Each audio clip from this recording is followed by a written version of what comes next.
He had this really good quote. He said, "Time is not found, time is protected." And that really resonated with me, right? Yes. And that's why I feel like the calendar is really one of the most important, the most effective productivity time management tool ever, because that's where you get to really protect your time. And for someone working in a day job, you need to protect your time for maybe just checking emails. You need to protect time for deep work. You need to protect a block of time for specifically for meetings. And when you organize your work day schedule like this, you will have set aside space to get everything done in that specific amount of time. Well, hi there, and welcome to Side Hustle Hero, the show dedicated on inspiring you to take action to start or to scale your side hustle income stream. I'm your host, Joan, author of The Way Success Works. I love that quote. Time isn't found, time is protected. We all have the same 24 hours, but how we guard and manage those hours makes all the difference. Terry To is in a unique position to guide us on this.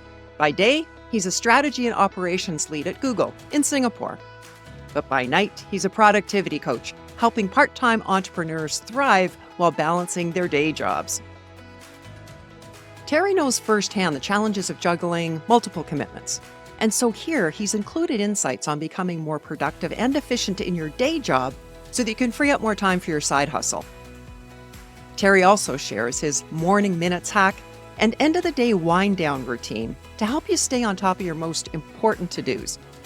Tips for tackling mundane life admin tasks, the most effective way to handle email, including, my personal favorite, achieving inbox zero.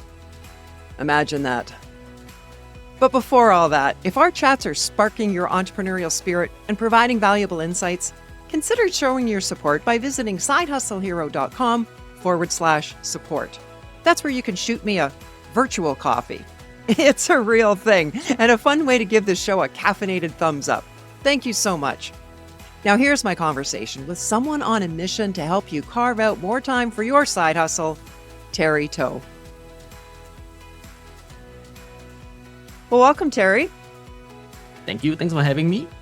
Well, I really welcome our conversation because while there are a lot of productivity experts out there, you've niched down to specifically focus on helping people who have side hustles. So what led you to focus there? Sure.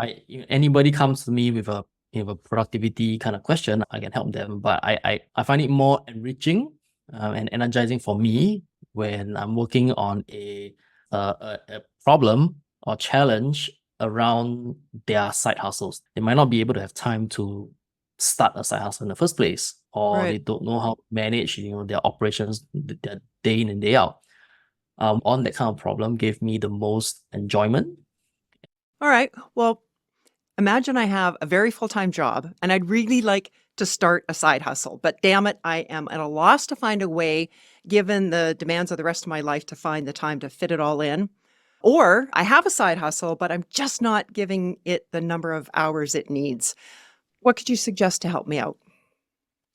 These are two very different scenario situations. Okay, right? so let's start with the one where I'm thinking of starting a side hustle, but I don't know how I can fit it in. Sure. So you're working a day job and you might have some time here and there. You want to start a side hustle. The first thing that I always ask is, how much time and effort are you willing and able to invest in your life, in your day-to-day, to work on this side hustle?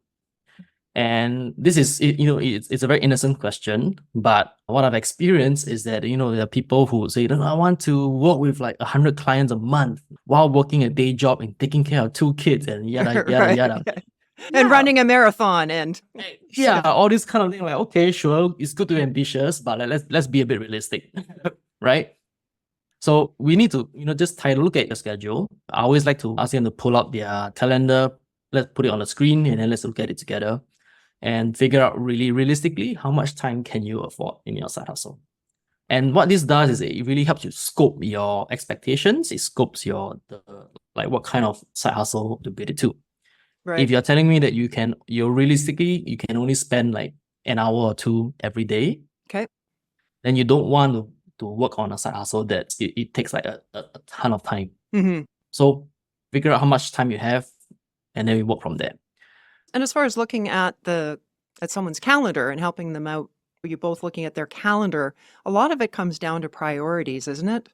In terms of where they're Mm-hmm. spending their now and what they would rather trade off to work on their side hustle. Yeah, exactly. I have this saying in my mind, like, show me your calendar and I'll tell you what you prioritize in your life. Yes. Sometimes when I look at those calendars, it's very obvious to me. Yeah. Other times it's not obvious, but the only reason why it's not obvious is because they just don't use calendar at all. Okay. So I can't imagine not having a calendar, but same here. When I meet people who have an empty calendar, I'm like, what? Like, how do you keep track of things? Yeah, I just cannot. Oh, you just brought back a memory because years ago I used to teach time management and calendar management. And I used to say, if you really want to know what you value, there's two places you look at: your calendar and your checkbook. In other words, where are you spending your time? Where are you spending your money? That'll tell you what you really value. And if you're like, no, well, then you need to take a closer look at it and do some tweaking. So how about the person who, okay, I've got my side hustle up and running, but I really need to devote more time to it than I am. Any tips for helping me eke out some more time for it? There are two things I can think of for this. The first one is, how efficient are you with the time right now, right? So you might feel on the surface like you are totally maxed out. Okay. But are you really? So if, like, for example, like, I like to work with like people who are 9-to-5ers and they build businesses after work, and they might complain that I'm always working overtime. By the time I'm home, I don't have energy anymore. Okay. So I'll be like, let's look at how you spend your time at work.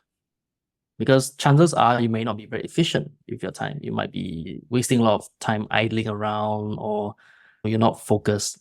So let's fix that first. Let's see if, without doing anything new, can we make the way you use your time more efficient so that you free up some time for you to then work on your side hustle. And have you found a particular area in a person's 9-to-5 where they typically can be more efficient? It's a lot of managing stakeholders, because in the workplace, it's very common for people to like, hey, do you have like 15 minutes for a quick chat? And a 15 minutes quick chat becomes like a 2-hour meeting. Yes. Right. And that's the first, like, one thing. The second thing is, there is an obsession with emails when at the workplace. People get engrossed, people start working out of the emails, which in my opinion is the most unproductive thing ever, because an email is not a place for you to work, and the email inbox is more like an in tray, like a task tray that the world sends it to you. Okay. You should use it more as like as a holding space, and then you process it from there. So what I found that the way that they schedule their time at work is very unstructured. It's all over the place. Okay. Yeah. So the solution that I would suggest for that is to set up very specific time blocks, so that every hour, the 8 or 10 hours you spend at the workplace, you know what you're doing, so that you really avoid the situation where you're caught in meetings all day and you don't have time to actually do the work. Right. And again, that comes down to prioritizing your calendar then too. Yep.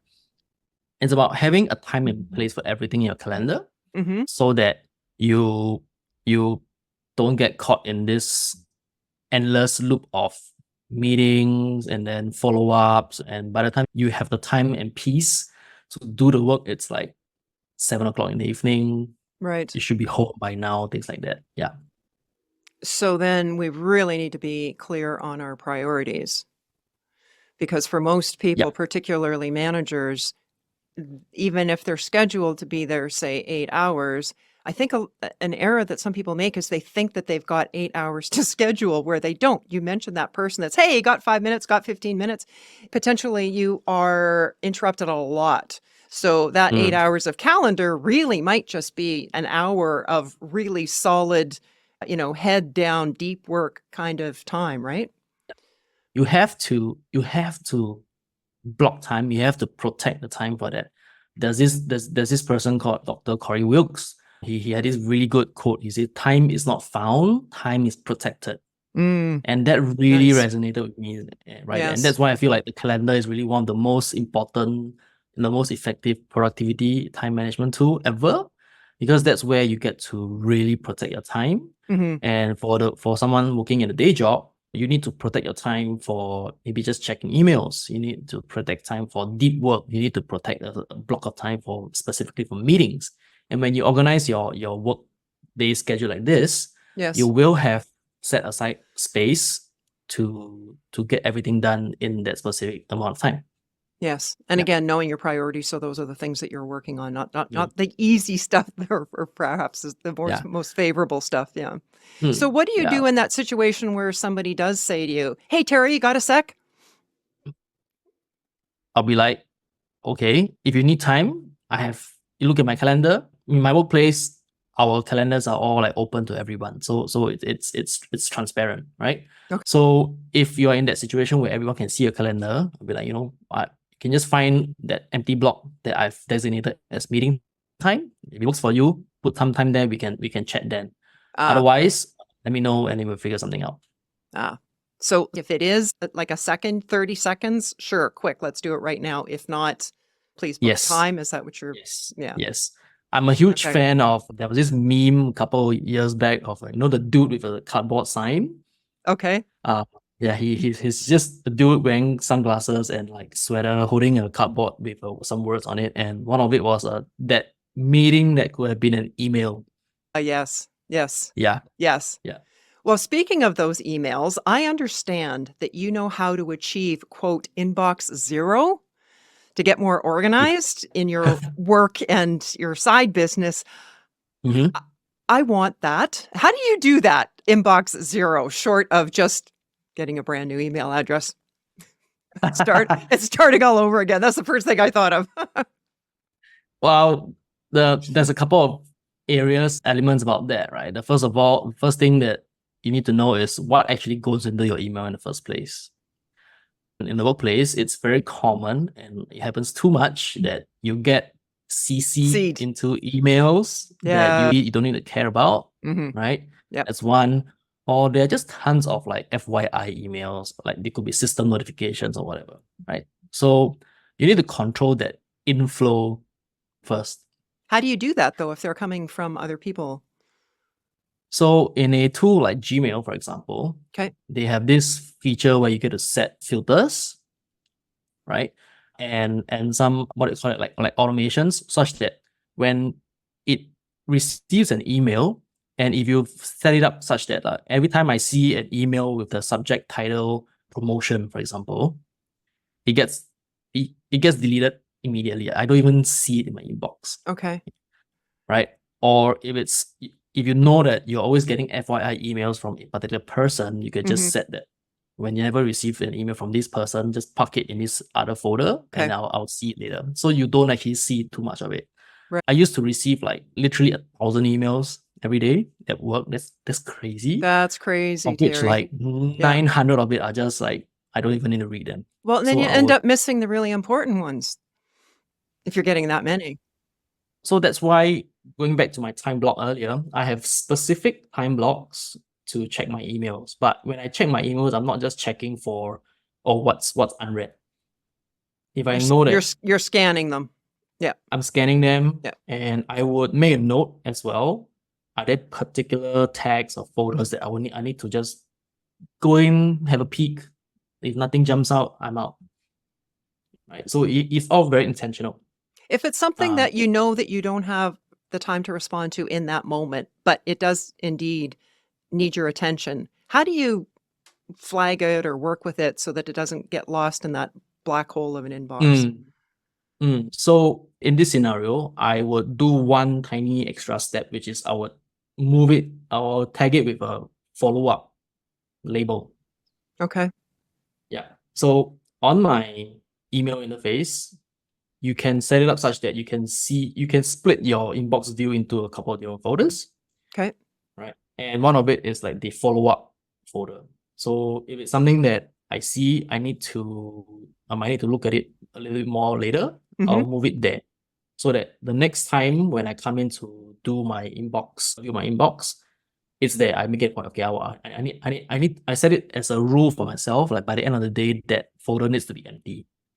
That's the zero of the inbox is the... That's one part of the zero. Okay. The other thing about inbox zero is that every time you receive an email, it either needs to be filed away as like a piece of information into some kind of a folder. Okay.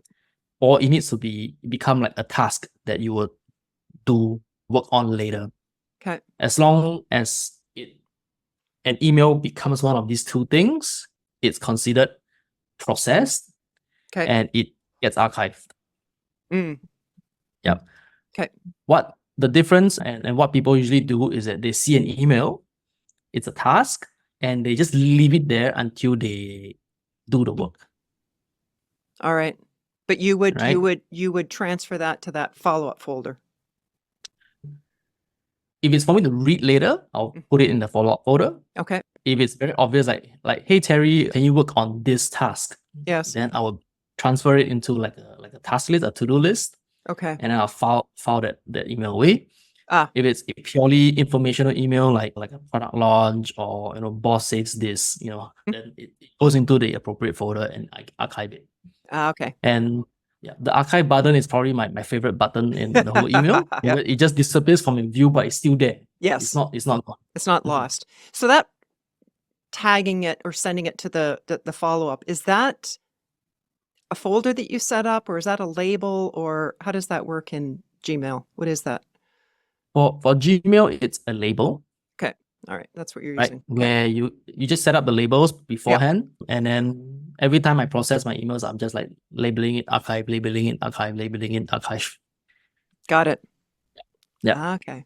So that's the email piece. Have you found a daily routine that is truly effective in providing a way to make sure that the important stuff gets done and provides a sense of well-being, like you're on top of things and not feeling anxious or scattered or stretched too thin? I'm glad you asked. This is one of those super underrated things. Okay. A lot of productivity coaches all preach a lot about big frameworks, tools, or whatever. But for me, it's more about having I call it a startup routine and a wind down routine. Okay. Right. So a startup routine, I call it morning minutes. I like it's it. Literally maybe 20 minutes, maybe even 30 minutes if it's longer, at the very start of your day, where first thing you look at is open up your calendar. See what's coming up. Okay. Now, the next thing I do is I will open up my to-do list and I make a mental note. Okay, these are all the things I have to do, but what are maybe like the top three, your typical productivity, idea to just focus on top 3 to 5. I'm just going to pause here and just throw into that. A lot of people know that, but a whole lot less actually do it. Yes. So I always encourage people to try it, because I knew of that for years intellectually, but never execute on it. And once I did, oh man, Terry, productivity went through the roof. Yeah. I feel like on that, like the thing that really gets things done is the whole notion around two things. If it's out of sight, it's out of mind. Okay. Right. So you have to be able to see it in literally your view or vision. Yes. For you to stay at the top of your awareness, or you didn't do it. Yeah. The second thing I'll say to that is, I'm sure you've heard of this saying before. If it's not on your calendar, it doesn't get done. Oh, that's totally true for me. It's got to get on my calendar. Absolutely. For sure. Yes. Yeah. Even for like meetups, friends, or whoever, if it's not on a calendar, it does not exist, it will not get done. Or it gets forgotten. Yeah. Exactly. It just goes into this list that never gets viewed. And that's especially important for the side hustle. You've got to get it in your calendar. It is right there. Yeah. Yeah. So really, the morning minutes, it's for you to bring these important tasks and physically put it into your calendar at a specific time and space. So in your mind, your brain, you know that later on at 2 p.m. I'm going to do this. Yes. Later on at like 4:30 p.m. I'm going to do this. Sure, things might, you might overestimate or underestimate the amount of time you need, but that's okay. So if it gets done, you strike it off, it's off your list. If it doesn't get done for whatever reasons, that's what the wind down routine is for. Okay. At the end of your day, similarly, 15 to 30 minutes, you look at your calendar again. What do you get done and what have you not? If it's not done, but it's still urgent and important, what I'll do is that I'll then make it a point to shift it into tomorrow or sometime along the rest of the week. Right. So that it's processed, it's still there. Right. So tomorrow morning, same thing, my morning minutes time slot, go in there and be like, this is what I was working on yesterday. I'm continuing today later at 3:30 p.m. Right. It's there. It's Yes. aware. So it's always this knowing what you're doing in the morning, setting it up in the calendar, reviewing it at the end of your day, and processing it, and then you restart the cycle every day. And if somebody has been moving that same task, that same to-do all week, and by Friday it's still there, I think you need to have a conversation with yourself. Okay, why Yes. is this? Let's be honest. Am I just procrastinating because I'm fearful of it or don't know how to do it or don't want to do it? There's a point where it's like, quit telling yourself the story you're going to do it tomorrow. Either do it or take it off the list. Yeah. Or maybe even it's just too big. Yes, chunk it down. Right? Chunk it down. I have a rule, personal tiny rule. I have lots of these tiny rules that I do for me. If it's undone and moved for more than 3 times, Okay. it's just not important. Yes. Right? Yep. And then I would move it all the way to like the very bottom of like a to-do list. Right? Right. But it doesn't stay there forever. Every month, I have a process where I would go into that list of seemingly unimportant stuff and really, look at it and say, it's almost like, the whole Marie Kondo movement, where you look at something and does it spark joy? Yes. I look at that list. Does it spark joy? Is it really important? Is it really useful? If it's not, I just chuck it away forever. Or if it's still important, I would then, to your point earlier, chunk it down, really evaluate, is it really important, or how can I do it differently, blah, blah, blah. Yeah. So for somebody, for example, who is introverted, is maybe fearful of meet and greeting people, and there's something that they do where they have to really put themselves out there in some kind of a sales situation, that could be the reason for the procrastination. But you're going to need to do that sales side in order to grow your business. So you're either going to push through that uncomfortableness, what I call the panic zone, and doing it often enough till it becomes the comfort zone, or hire somebody to do it. But it's something that, that has to be done one way or another. So that's a separate episode all about knowing yourself. All right. Yeah, there's a whole, we can go on about how do you like manage, delegate, but if I can share one very quick, the way I do it is I like to ask myself, like, how would it look like if it was fun? Oh, I like that. It puts a new spin on things, and it's a very effective reframe for me because, earlier I mentioned I like to do things if it's fun. And there are many ways to get things done. Even in the world of productivity, the very common fun spins are like turning into a game, gamify it. You make it like a you check a box every day, or you cross out on your calendar. It becomes like, can I make the longest streak ever? You just have this little fun element to make it, to spice things up a little bit. Right. I like that. So if it were fun, what would that look like? How can I make it fun? Yeah. Well, I find the demands of just running a life can be time consuming. Like, oh, the house insurance is due tomorrow. I've got to take a minute to pay that. Or, as in the case of tomorrow morning for me, I need to drop off my car for an oil change. Any tips to get through all the typical life admin tasks more efficiently? I have 2 suggestions for that. These 2, I personally do practice these 2 a lot. Number 1, if you know that it always happens at a fixed time on a consistent basis, like it's recurring, like you have to pay your mortgage, at this time every month. Okay. You have to pay your phone bills at this time of the month. I would actually put it in my calendar. It's there. Yes. Right. Again, if it's there, it will get done. Okay. Right. Yes. The second one is batching all these tasks together. So that, like, what the examples you just mentioned, they are what I call like life admin. Yes. And life admin can be pretty boring, but you have to get it done anyways. Otherwise, like the bank will call you and all this sort of Yeah. not fun things, The right? mortgage, the rent, whatever has to be paid. Yes.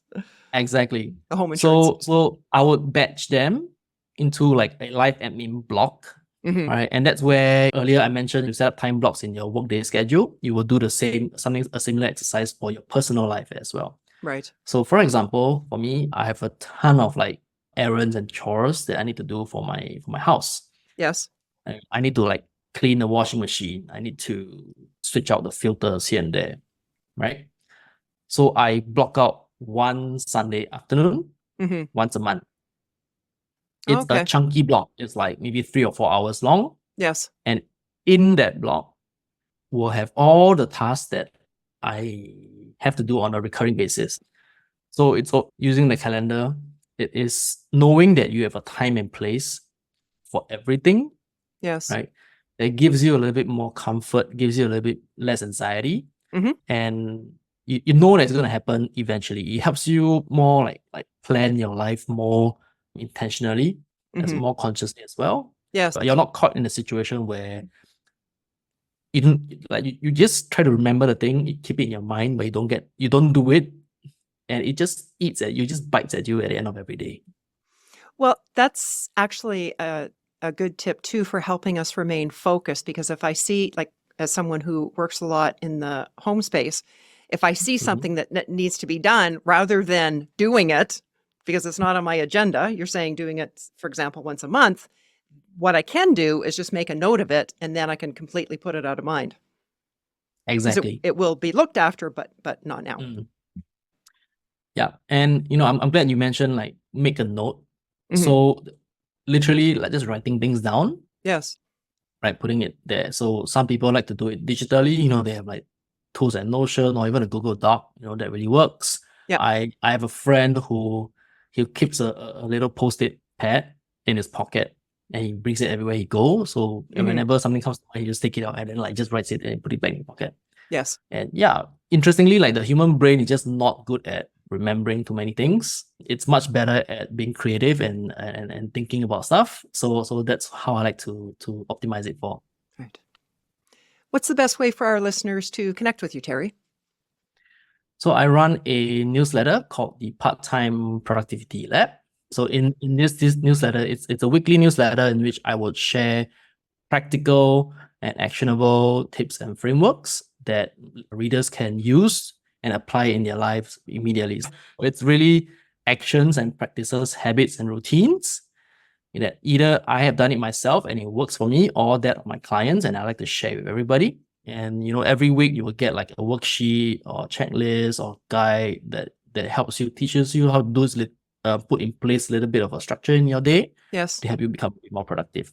Right. Yeah. So that's at talktoterry.co, talktoterry.co. Okay. Everything's there. Just sign up and then you get the email in your inbox every week. Great. And I'll make sure that link is in the show notes. Thank you. And this is a side hustle for you. What's your full-time work? I'm a strategy and operations lead in Google. So I do a lot of operations management, program management, basically helping salespeople figure out how to commercialize our products a little bit better. So that sounds like very full-time to me. Yeah, very. So you need to be organized. Yeah. Yes. Yeah. Like at any point in time, I'm running like at least 3 or 4 or 5 projects maybe, and many stakeholders, many moving parts. So it's super important to get organized. And that's also why I feel like, hey, a lot of practices that would do at work is effective in your own personal life, in your own side hustle as well. Why not marry the two? Yes. Yeah. So what's your best tip, Terry, to inspire others to start or grow their side hustle? Really, number one, as I shared earlier, be realistic with how much time and effort you can invest in your side hustle in the first place. So you manage your own expectations, right? You don't want to set yourself up for disappointment. And number two, you need to be very organized about it. The thing about side hustles are that you are pretty much organizing and doing everything on your own. So you need to make sure you have a system to stay on top of everything that you're doing. You don't see it, it doesn't get done. If it's not on the calendar, it doesn't get done. Right. So get it written down, get it in your calendar, get her done. It's simple, it's almost boring, but it is really the most effective thing anyone can do to be a little more efficient and organized in their side business, in their side hustle. Yeah, a mentor of mine said that the definition of discipline is giving yourself a command and then following it. I love it. Write it down, get it, do it. Yep. And put it on your calendar. That's right, yeah. and keep that inbox to 0. That definitely helps. All good. Well, thank you so much, Terry, for your productivity, tips and hacks, and of course for being today's Side Hustle hero. Of course, thanks for having me. I'm happy to share. It's been a great conversation. I really enjoyed myself. Thank you so much. When I asked Terry about achieving inbox 0 and I said, I want that, I wasn't kidding. At the time of our conversation, my inbox had a daunting 1,419 unread emails. Yikes! So I took the plunge, set up a couple of follow-up labels, cleaned up the first few pages, and then held my breath and archived all 8,428 emails. Let me tell you, that clean 0 inbox screen is a sight to behold. My challenge now? Of course, it's going to be keeping it that way. Feel free to check in with me a little later to see how it's going. I'm pretty optimistic because that inbox 0 screen does look pretty nice. What's one thing from Terry's tips that you're going to focus on or to implement? Is it inbox 0? Or maybe it's being more productive with your workday calendar, especially when a colleague says, hey, got a minute? Prioritizing your top 3 tasks each day or top 3 for the week related to your side hustle. Or maybe it's only checking emails at a specific time that's blocked off on your calendar. Let me know which one resonates the most for you. I also want to add a thought about carving out time for your side hustle when you're living with others, especially with family. Starting something new often means trading time from other areas, possibly even family time. So it's vital to have a conversation with them about the importance of your side hustle, how its success will benefit everyone, and why they need to respect your time that you're dedicating to it. I mentioned this just yesterday when someone interviewed me about all things side hustle. I said, for example, if you're setting aside 3 hours a night, Monday to Wednesday, say from 7 to 10 p.m., maybe a simple do not disturb sign on the door might help. If a quick question does come up from a household member, be firm. You could say, let's talk about it at 10 or tomorrow morning. Family members may need time to adjust, especially if you're the one that they often go to. But with your side hustle success comes benefits for everyone. Well, that's a wrap for today. You'll find links to Terry's website and the full show notes at our website, sidehustlehero.com. If you're enjoying what you're seeing in this podcast, it would be so appreciated if you would take a moment to add your comment, share the episode, and please subscribe. It'll let others know that there's valuable content here to help them start or grow their side hustle. Thanks for watching, and hustle on.